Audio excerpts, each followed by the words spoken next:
तो हम क्या बात कर रहे हैं, हम क्या बात करते हैं स्टूडेंट, सबसे पहले फुट स्क्रू हो गए जो कि लेवलिंग के लिए यूज होते हैं, उनको हम लेवलिंग स्क्रू भी कहते हैं। उसके बाद अगर हमने हॉरिजॉन्टल सर्कुलर प्लेट के ऊपर हॉरिजॉन्टल एंगल पढ़ना है तो उसके अंदर अपर क्लैंपिंग लोअर क्लैंपिंग स्क्रू होता है। उन अपर क्लैंपिंग लोअर क्लैंपिंग स्क्रू के साथ उनके टेंजेंशियल स्क्रू भी होते हैं। एक टेंजेंशियल स्क्रू होता है प्रिसाइज बाइसेक्शन के लिए, मतलब कि अपनी जो ऑब्जेक्ट है उसको अच्छे से बाइसेक्ट करने के लिए, और दूसरा टेंजेंशियल स्क्रू होता है आपकी रीडिंग प्रॉपर बाइसेक्ट कराने के लिए, रीडिंग प्रॉपर विजिबल कराने के लिए, वो टेंजेंशियल स्क्रू होते हैं। हॉरिजॉन्टल एंगल में इतने यूज होते हैं। क्लियर है? क्लियर है? हाँ जी सर। वर्टिकल एंगल में और स्क्रू होते हैं, जैसे सपोज कर लो वर्टिकल एंगल में क्लिप स्क्रू होते हैं अल्टीट्यूड बबल को सेंटर करने के लिए, उसके अंदर भी क्लैंपिंग स्क्रू लगा होता है ताकि आपका जो है वो वर्टिकल प्लेन में टेलीस्कोप ना रोटेट करे। ठीक है ना? और जो फोक्सिंग स्क्रू कह रहे हो वो तो आपके टेलीस्कोप के फोक्सिंग स्क्रू हैं, एक आईपीस के साथ और एक ऑब्जेक्ट लेंस को फोकस करने के लिए। ठीक है? क्लियर? बट सर हम साइड तो टेलीस्कोप से ही करते हैं ना, फिर वो टेंजेंशियल स्क्रू का क्या काम है? स्टूडेंट टेलीस्कोप से आप साइट करते हो, अगर सपोज कर लो ये जैसे क्यू पी क्यू लाइन है, ये पी क्यू लाइन है, ठीक है? अगर आपकी रॉड हाँ जी। और रॉड ये क्यू पॉइंट और पी पॉइंट में बहुत ज्यादा दूरी है, डिस्टेंस बहुत ज्यादा है, ठीक है, डिस्टेंस बहुत ज्यादा है हाँ ना, जी। तो आपको रॉड बहुत ब्रीक दिखेगी, बहुत ब्रीक दिखेगी, हाँ जी। है ना? जब आप उसको मूव करोगे टेलीस्कोप को, तो जो आपका वर्टिकल क्रॉस हेयर है वो बिल्कुल एग्जैक्ट बाइसेक्ट होना चाहिए ये क्यू वाली रॉड के साथ, है ना? है ना? हाँ जी। रॉड तो बहुत ब्रीक दिख रही है ना, बहुत ब्रीक दिख रही है। तो जब हम हाँ जी। हाँ जी। हाँ जी। उसको पूरा प्रॉपर एक्यूरेट बाइसेक्ट कराने के लिए टेंजेंशियल स्क्रू का यूज किया जाता है। ठीक है? ठीक है? ठीक है मतलब सर। टेंजेंशियल स्क्रू क्या करता है, टेलीस्कोप की मूवमेंट करता है हॉरिजॉन्टल प्लेन में, बहुत ब्रीक मूवमेंट, ठीक है ना, बहुत बहुत माइनर मूवमेंट, ताकि आपका ऑब्जेक्ट बहुत अच्छे से बाइसेक्ट हो जाए। ठीक है? बहुत ठीक है सर। ठीक ठीक। टेंजेंशियल स्क्रू ने भी टेलीस्कोप की मूवमेंट ही करानी है हॉरिजॉन्टल प्लेन में, पर बहुत ही ज्यादा स्लो, बहुत माइनर, बहुत प्रिसाइजली। ठीक है? इसलिए ठीक है सर। ठीक ठीक। प्रिसाइज काम, प्रिसाइज बाइसेक्शन के लिए हम उसका टेंजेंशियल स्क्रू यूज कर लेते हैं। ठीक है? Okay sir. तो अब स्टूडेंट जौन सा अगला टॉपिक है शुरू कर लेते हैं हम। अब नेक्स्ट हमने क्या पढ़ना है, हमने थर्ड लाइट ट्रैवर्सिंग पढ़नी है। थर्ड लाइट ट्रैवर्सिंग मतलब प्रैक्टिकली हमने थर्ड लाइट ट्रैवर्सिंग फील्ड में करनी कैसे है, प्रैक्टिकल मेथड्स। ठीक है? क्लियर? सबसे पहले इसके लिए बेसिक पता होना चाहिए। सबसे पहले ट्रैवर्स, ट्रैवर्स क्या होता है पहले ये बताओ। आपको बहुत बारी पढ़ा दिया ट्रैवर्स, सर्वेइंग 1 में ट्रैवर्स ट्रैवर्स ही पढ़ी गए, सर्वेइंग 2 में भी अब ट्रैवर्स। बताओ ट्रैवर्स होता क्या है? सर हाँ जी, दो तरह के ड्राइवर्स होते हैं, एक क्लोज होता है एक ओपन होता है। वो तो सामने ही लिखा हुआ है, मुझे सिंपल भाषा में बताओ ट्रैवर्स होता क्या है? ड्राइवर्स। हाँ जी, सर ट्रैवर्स। जो हम सर रीडिंग लेते हैं सर, जब हम सर जब वो ड्रा करते हैं सर उसको। म्यूट करो रमनदीप, म्यूट करो।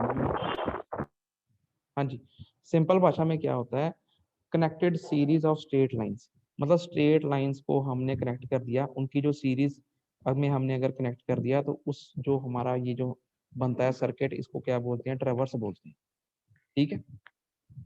ठीक है? ठीक है सर। अब ट्रैवर्स जैसे आपको पहले ही पढ़ाया था, दो तरह के होते हैं, एक होता है क्लोज ट्रैवर्स, एक होता है ओपन ट्रैवर्स। क्लोज ट्रैवर्स क्या होता है, अगर हमारे स्टार्टिंग पॉइंट के साथ एंड पॉइंट मीट कर जाए तो उसे हम क्लोज ट्रैवर्स कहते हैं। ठीक है? जैसे ये ABCDEA, ए से शुरू किया, ए पे ही खत्म हो गया, तो ये क्लोज ट्रैवर्स है। क्लियर है? ठीक है? हाँ जी।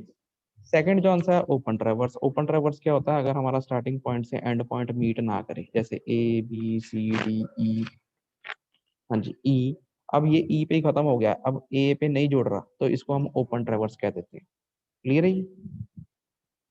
हाँ जी। अब ये, अब हमने जो थैलेट ट्रैवर्सिंग करनी है हम उस पे आएंगे मेन, जो हमारा प्रैक्टिकल है। प्रैक्टिकल इन द सेंस मैं तो आपको थ्योरी कराता हूँ। तो अब हमने थैलेट ट्रैवर्सिंग करनी क्या है, थैलेट ट्रैवर्सिंग करने के दो तरीके होते हैं स्टूडेंट, देखो थैलेट ट्रैवर्सिंग करने के दो तरीके होते हैं। पहला तरीका क्या होता है, जैसे ये लिखा है, by the measurement of the angles between two successive lines. Suppose कर लो ये ट्रैवर्स है A B C D E A, close traverse है ये, ठीक है, ठीक है। हाँ जी सर। अब जब हमने थेडोलाइट ट्रैवर्सिंग करनी है, थेडोलाइट ट्रैवर्सिंग करने के दो मेथड हैं। एक मेथड तो ये है, जैसे सपोज कर लो ये ए बी और बी सी ये दो लाइनें हैं, ठीक है, ये दो लाइनें हैं। हाँ जी। इन दोनों लाइनों के बीच में इंटरनल एंगल पढ़ा जाए, इंक्लूडेड एंगल पढ़ा जाए, मतलब एंगल ए बी सी, ठीक है, ये वाला एंगल, दो सारे एंगल पढ़ने, एंगल ए बी लाइन और बी सी लाइन के बीच में include angle, angle A B C है, एंगल बी है ये, है ना, है ना। हाँ जी। हाँ जी। ऐसे ही बी सी और सी डी के बीच में इंक्लूड एंगल, एंगल सी है ना। हाँ जी। ऐसे ही सी डी और डी ई में इंक्लूड एंगल, एंगल डी है ना। हाँ जी। ऐसे सारे angle, angle A B C D E. एक तरीका तो ये है कि ये इंटरनल एंगल्स दो सक्सेसिव सर्वे लाइंस, मतलब सक्सेसिव मतलब दो लगातार सर्वे लाइंस के बीच में जो इंक्लूड एंगल बन रहा है उसको पढ़ा जाए। एक तरीका तो ये है, ठीक है, ठीक है, हाँ जी। ठीक है, by the measurement of angles between two successive lines, ठीक है, ठीक। दूसरा तरीका ये है कि जैसे ये लाइन ए बी है, बी सी है, सी डी है, डी ई है, ई है ना, है ना। अब जैसे ये ए बी लाइन है, हाँ जी। उसकी भी होल सर्कल बेरिंग पड़ी जाए, या उसकी सिंपल भाषा में बेरिंग पड़ी जाए, या बीसी लाइन है इसकी भी होल सर्कल बेरिंग पड़ी जाए, सी डी लाइन है इसकी भी होल सर्कल बेरिंग पड़ी जाए, डीई लाइन है इसकी भी होल सर्कल बेरिंग पड़ी जाए, ई लाइन है इसकी भी होल सर्कल बेरिंग पड़ी जाए, मतलब कि सारी लाइनों की बेरिंग पड़ी जाए डायरेक्टली। दूसरा मेथड ये है by direct observation of bearing of survey lines, ठीक है, ठीक है ना। हाँ जी। देखो दो मेथड होते हैं, पहले तो मैं मीटिंग लॉक करूं, फाइनल ईयर के बच्चे आ रहे हैं। हाँ जी, देखो दो मेथड होते हैं,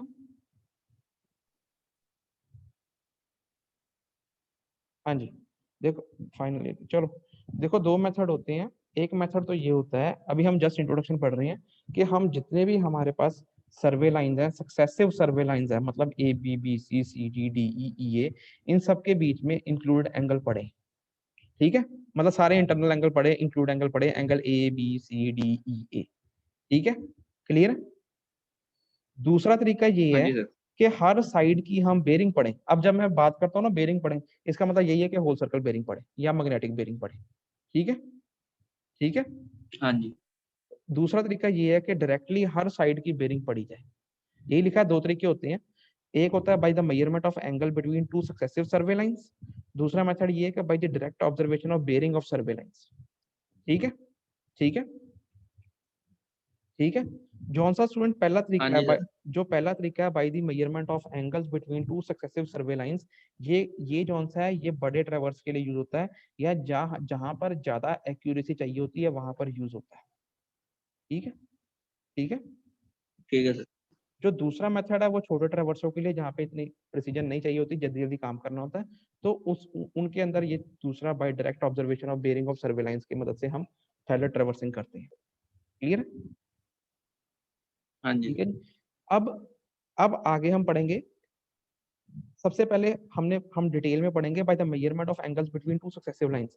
अब इस मेथड के आगे फर्दर अलग अलग मेथड्स हैं, ठीक है, ठीक है जी, ठीक है।